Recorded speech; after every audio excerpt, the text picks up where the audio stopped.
anybody on a more competitive basis. Because by doing that, you take out what's called embedded taxes. And so all of this debate over what do we do about China, it becomes a whole lot easier. Because if we have a level playing field, the Keynesian strategy is 3 words: outgrow China.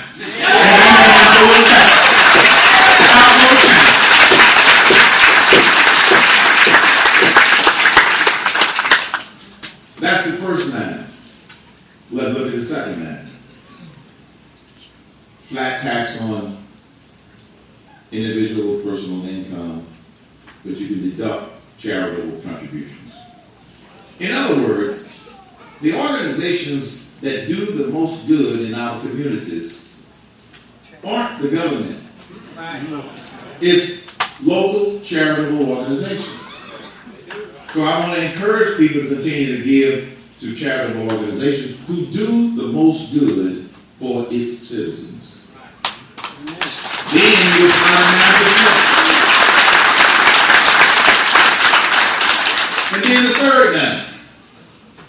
This is the one that a lot of people are having trouble with because it's such a new idea, a bold idea, a 9% national sales tax.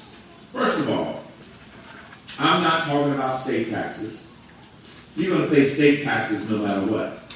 You're going to pay state taxes if you pay it, regardless of what the federal piece. 999 is a replacement tax, not a tax on top of anything else you do.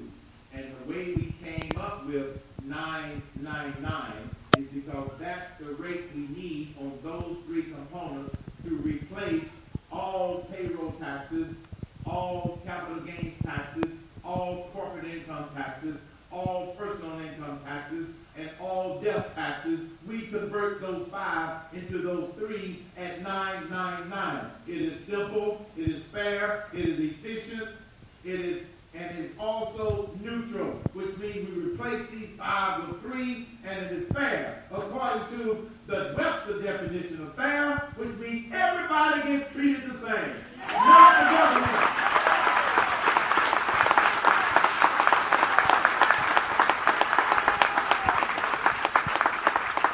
The other big criticism that I have gotten in the last 4 days, I don't know if you all noticed that big bullseye on my back. The other untrue criticism is, well, it's going to be regressive on the poor. No, it's not. That's the only way they know how to attack it. If somebody says to you, it's going to be regressive on the poor, what you say to them is, do the math and show me your arithmetic. Do the math and show me your arithmetic. Because first of all, what do they define as poor? They want us chasing our tail. I'm not going to do that. I know, because I've done the arithmetic, that just about everybody is going to be better off. Because you're going to trade 15.3% for 9%. That's still going to leave 6 points left over to pay the sales tax. And if you stretch your dollar, you're going to be just fine. I'm not designing a tax code to cause people not to want to help themselves. I'm designing a tax code to empower America, not entitle America. No more entitlement. No more entitlement. Empower America. That's what we're doing.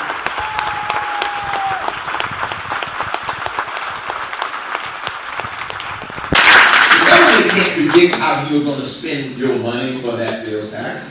You're going to have 6 percentage points left over. It's up to you to decide how you're going to use it, rather than the government trying to provide an entitlement for people. So when you look at 999, not only does it level the playing field, but it treats all businesses the same, and it treats all taxpayers the same. It expands the base. And that means we're going to gain tax revenue from foreigners who spend money here. And we also going to gain more revenue from the underground economy. That's why your tax rates overall will be lower and at 999. Now here's the other thing that I've been criticized for the last 5 days. You know this criticism didn't start until I moved up in the polls. In fact, they even attacked me in the debate the other night. I felt good. They kept coming after him. Coming after 999. I kept saying, bring it on, bring it on, bring it on. Now here's the other one that they criticized, so you will be informed. It was former Senator Rick Santorum who said, well, Herman's plan can't pass. My plan can pass. You see, his plan pivots off of the current tax code. I'm the only one that has proposed a bold plan that throws out the tax code and puts in something totally new. And I said to Senator Santorum, you know, Senator Santorum, you just illustrated the difference between a politician and a problem solver.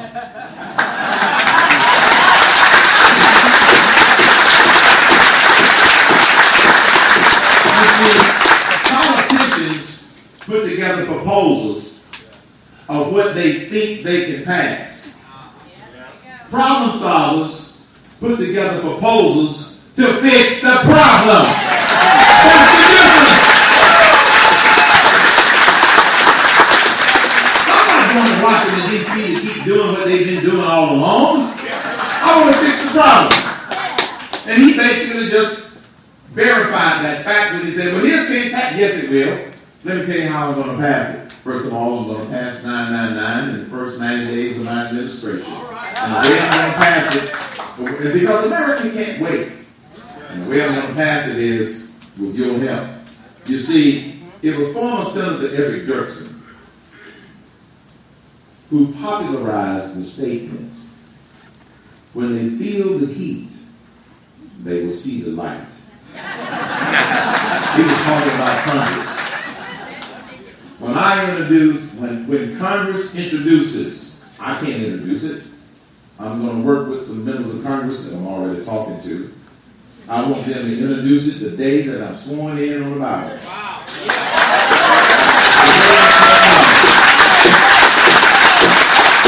The first day that they are in session, I want that to be H.R. 1. H.R. 1.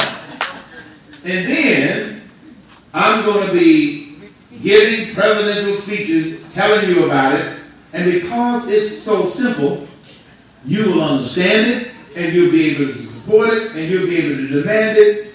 And so when you hear me get up and give a speech, well, Congress is being stubborn on 999, I need y'all to bring the heat. You're going to be my heat whenever they need to feel the heat in order to see the light. So people, you need heat. And that's going to be one of my number one critical issues that we will face. We're going to get on the energy incentives path. That's right. One of the other big ones that I'm going to work on, Obamacare, I'm going to repeal it in its entirety.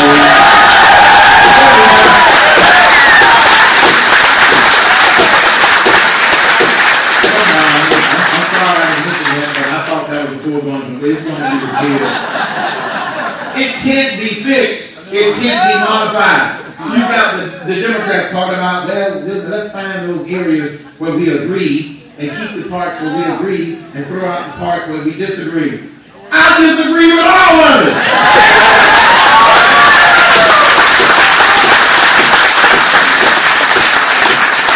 I do not want a bureaucrat between me and my doctor or between me and my hospital, and neither do you. We got to repeal it in its entirety and put it in some patient-centered, market-driven solutions, which they are out there and they exist. Do we have what? Do we have to be the heat again? I'm sorry. Do we have to be the heat again? Yeah. She said, do you have to be the heat again? I'm going to call on y'all to be the heat of life. Because I'm going to put together legislation that you can understand. And you can read it and decide whether you like it, rather than just a bunch of bureaucrats who are trying to shut it down real quick.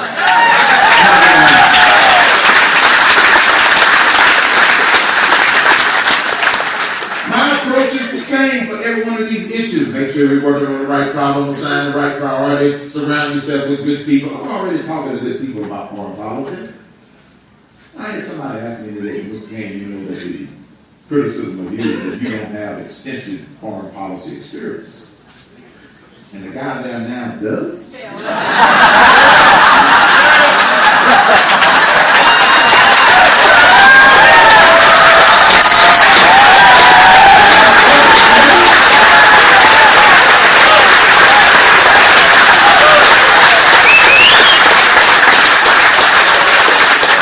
At least I have a foreign policy philosophy.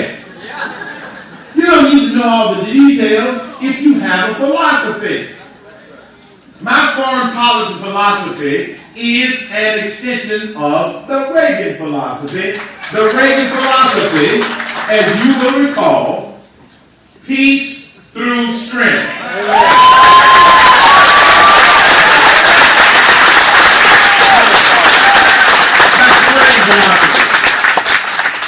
The Kane philosophy, peace through strength and clarity. We're going to clarify who our friends are, clarify who our enemies are, and stop giving money to our enemies.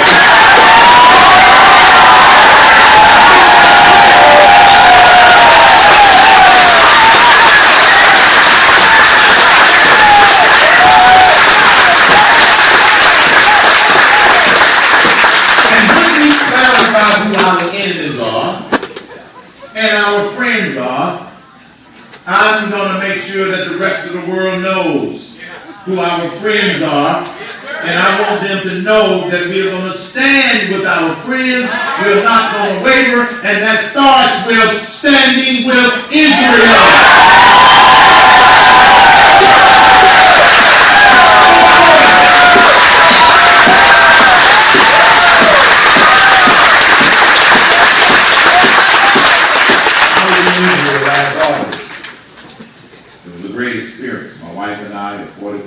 We've never been to Israel before, but it was a great experience to see a lot of the places and things in the Bible that you studied out all your life. It was a great spiritual experience, but I also had an opportunity to meet with the Deputy Prime Minister of Israel. I met with the Mayor of Jerusalem. It was a great experience. And when I sat down with the Deputy Prime Minister, he was explaining to me what it's like to live in that part of the world, surrounded by so many of your enemies. And then he said to me, he said, Mr. King, one of the most troubling things that we have here in Israel is not knowing where the United States stands with Israel because of this president. And I said to him, I said, Mr. Deputy Prime Minister, there will be no ambiguity where we stand in a Kane presidency. And I'm going to use an old Southern expression to express it. The Kane doctrine will be, if you mess with Israel, you're messing with the United States of America.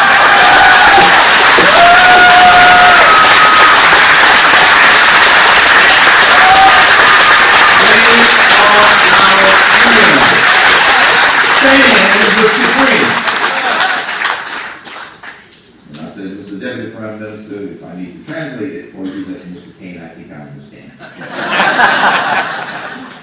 That's my foreign policy approach.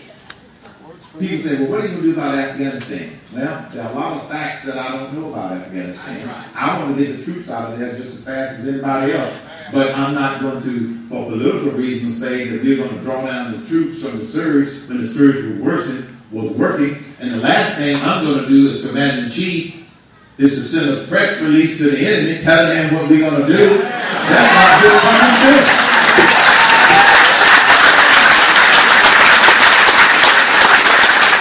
grew up in a rough part of Atlanta.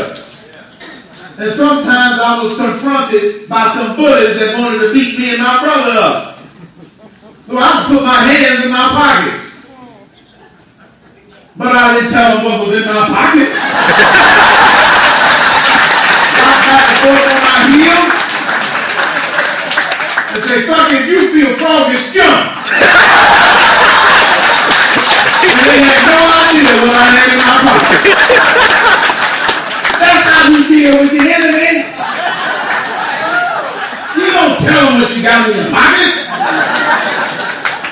Control the Iranian situation.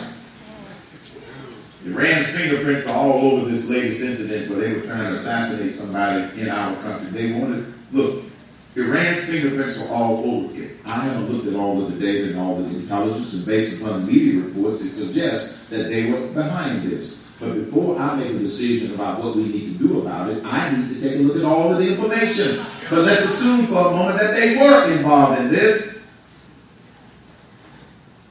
I believe that we need to look at it and make an informed decision. I don't know what that decision would be right now today, but I can tell you this. My approach with Iran will not revolve around singing Kumbaya. That's not a strategy. There's only one thing that countries like Iran and North Korea understand. Strength. That's why I want to re-strengthen our military, not continue to weaken our military.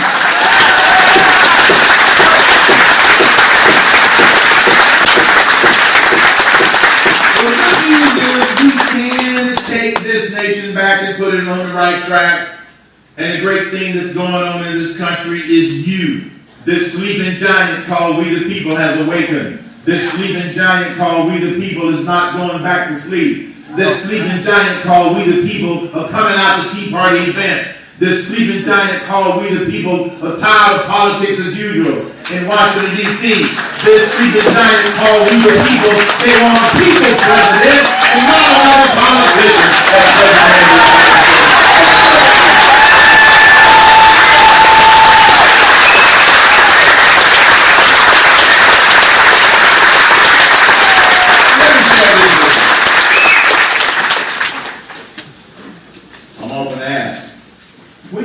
Decide to start thinking about running for president. When I was growing up as a child, I never thought about becoming a president. I came from a family where my mother was a domestic worker. My father was a barber, a janitor, and a chauffeur. Because you see, my dad believed that if you couldn't make it off of one job, you worked two jobs. And if you couldn't make it off two jobs, you worked three jobs. And you can make it off one job. That was how he achieved his American dream. You got people up on Wall Street protesting with no job, and they think we owe them something. We don't owe them a thing except an opportunity. And the other thing about those people protesting on Wall Street, yes, I said it. They're protesting in the wrong place. Wall Street didn't pass these failed economic policies. Wall Street didn't spend $1 trillion in order to not turn this economy around. Wall Street isn't saying let's spend another $450 billion. Take it over to the White House where the responsibility of the Lord. That's where you ought to be protesting.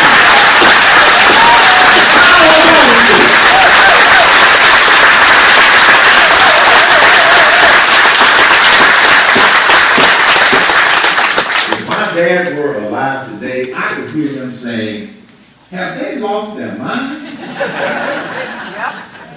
Wall Street doesn't owe them anything. Not a thing.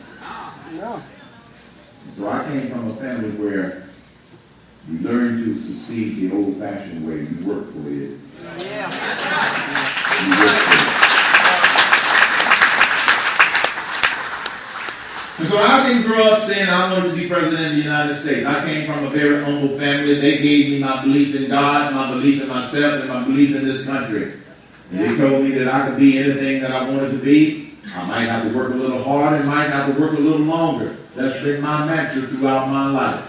Never seeing myself as a victim, never trying to blame somebody else for what I did not have. Go out and work for it and get it for yourself is how America became great.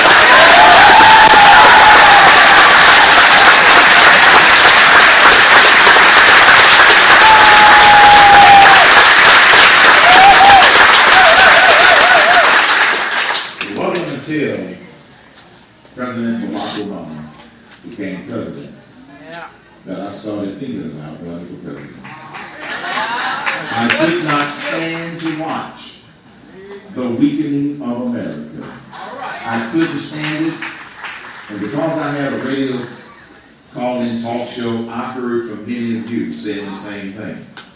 We could not sit back. We could not sit back and just allow this nation to go the direction that he was trying to take this nation. Just like our founding fathers couldn't sit back. The reason we are the nation we are today is because the founding fathers said, enough is enough. Because the founding fathers said, we hold these truths to be self-evident. Self-evident. That all men are created equal. That they are endowed by their Creator. Not the government, not the president, their Creator.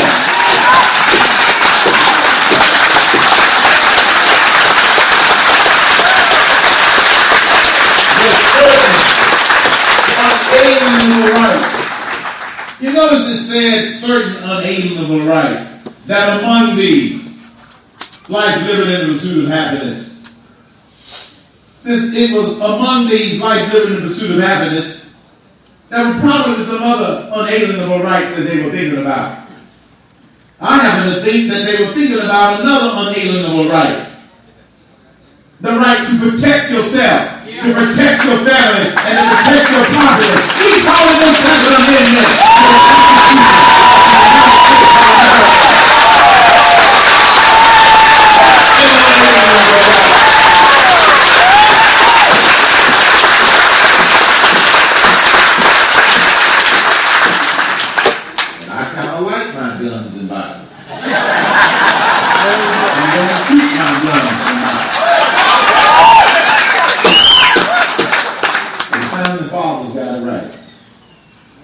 We have to do our job. Yes, sir. And be the defending fathers. And I believe that we can be the defending fathers. Yes, we can. And as the great Chef Emeril Lagasse would put it, we've all got to kick it up a notch. We've all got to kick it up a notch. Yeah. Do what you can do. Put that meat in. That's right. I'm doing what I can do. You got to do what you can do, but we've all got to kick it up a notch. And here's what I'm challenging you to do. 3 things. And we will be successful in this journey. Number 1, stay informed. Know the facts. Because stupid people are running America.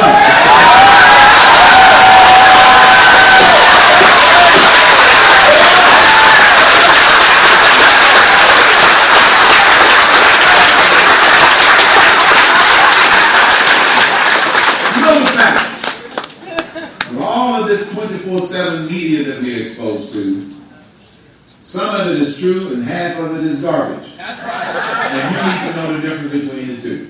Secondly, stay involved. I'm sure that maybe some of your colleagues or co-workers, when you told them you were going to go to a rally tonight and get this from the Kane guy, some of them probably said, why are you going to hear him? Why are you going over to one of them Tea Party rallies? Wasn't that just a bunch of racists? They're so out of touch. It is pathetic. No. I see 3,000 patriots here tonight. I don't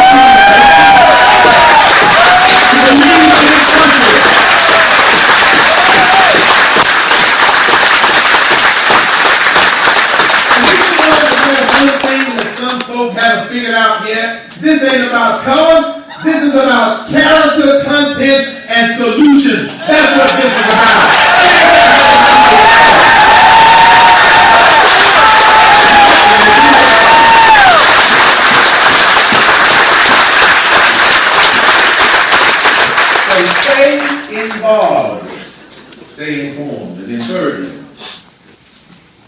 inspire you. You know, they want you to believe that we cannot do this. Right. Did you know that 2 months ago, following the Iowa straw poll, my campaign finished 5th? Yeah. And somebody was saying, well, you can say good night to the Kane campaign. We finished in 5th place. And then I was asked on one of the TV shows, well, how do you feel about that? I said, I feel fine. Because when I woke up Sunday morning after the Iowa straw poll, I didn't have a headache and I had no debt.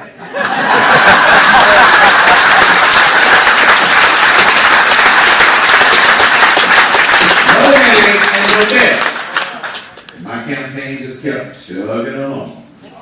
Chugging along. Yeah. And in the most recent quarter, which the results are going to be announced on Monday, we are going to end up with, now look, the Romney and Perry, they've already announced that one of them has raised $14 million. Yeah. Another one has raised $17 million. Well, we raised about $2.8 million. We're going to have $1 million in cash on hand and no debt. I'm proud of that, brother. Now, let me tell you what I have learned by traveling around this nation and talking to the people.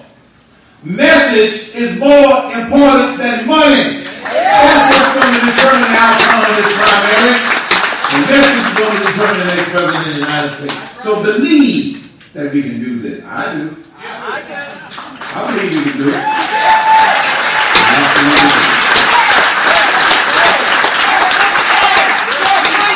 I have 3 grandkids. When my first granddaughter was born, and I first looked into that little face, the first thought that went through my mind was, not what do I do to give her a better start in life. The first thought that went through my mind back in 1999, what do I do to make this a better nation and a better world? Because you see, folks, it's not about us. It's not about us. It's about the grandkids. It's about the kids and the grandkids, that we want to take back this nation and give them the nation that we had to pursue our dreams.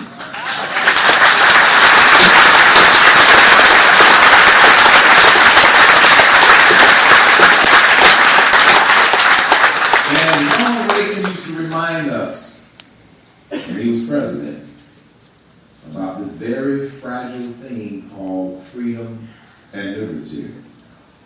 He used to remind us that freedom is never more than one generation away from extinction. It must be fought for and protected, or one day we will spend our sunset years telling our children and our grandchildren what the United States of America used to be like. I'm not going to have that conversation with my grandkids. And I don't believe you want to have that conversation with your grandkids either.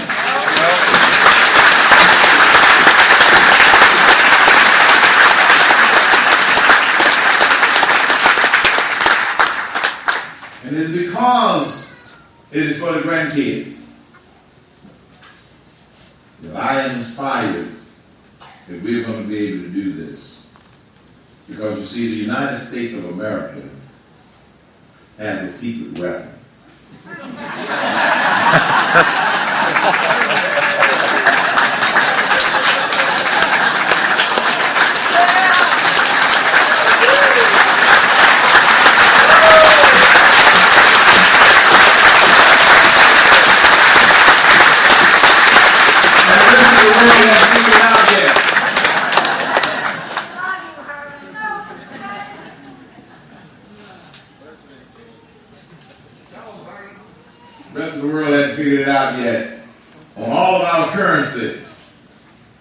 It says, in God we trust.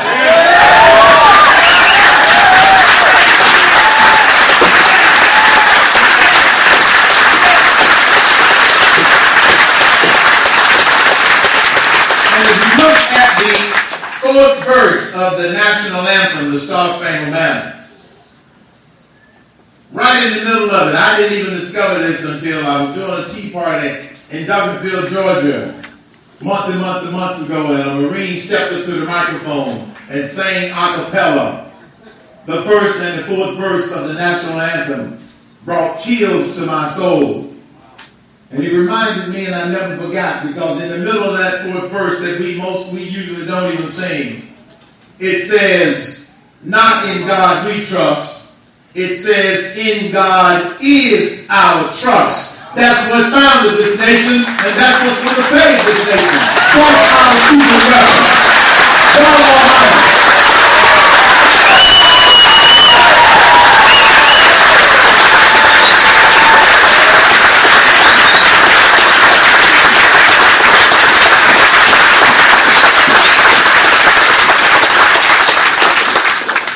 God Almighty. People of this nation are going to do what the people of this nation have done for decades and for centuries. I am so thrilled that you all are here tonight. You just don't know how much this encourages me. The fact that so many of you all came out. How much you encourage out here? And I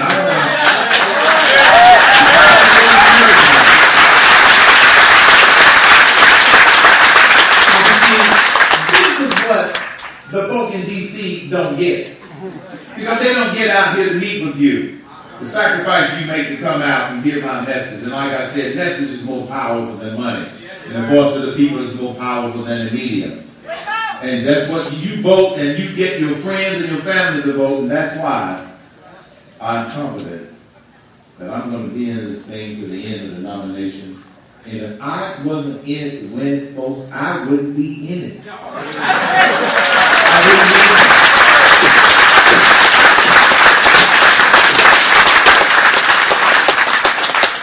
Because you made a sacrifice tonight, you could have been anywhere else. I'm glad you were here. I got to get back on that bus, so we've got to go to another event, so don't consider me rude that I have to rush off. I wish I could hug every last one of you. But that's just, time-wise, would just be impossible. I gotta go and talk to another group of patriots. So what I'm gonna do, instead of a signature or a photograph, I want to leave you all something special that I hadn't done all day. Amazing grace will always be my song of praise. For it was grace that brought me liberty.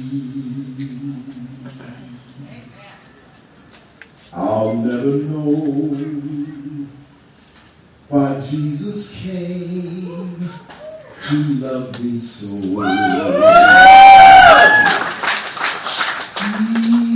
He looked beyond all my faults and saw my needs. I will forever lift mine eyes to Calvary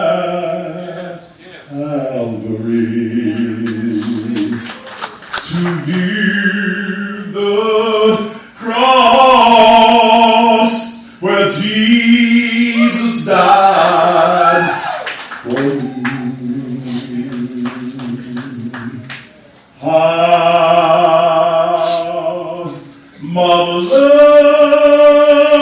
Marvelous is the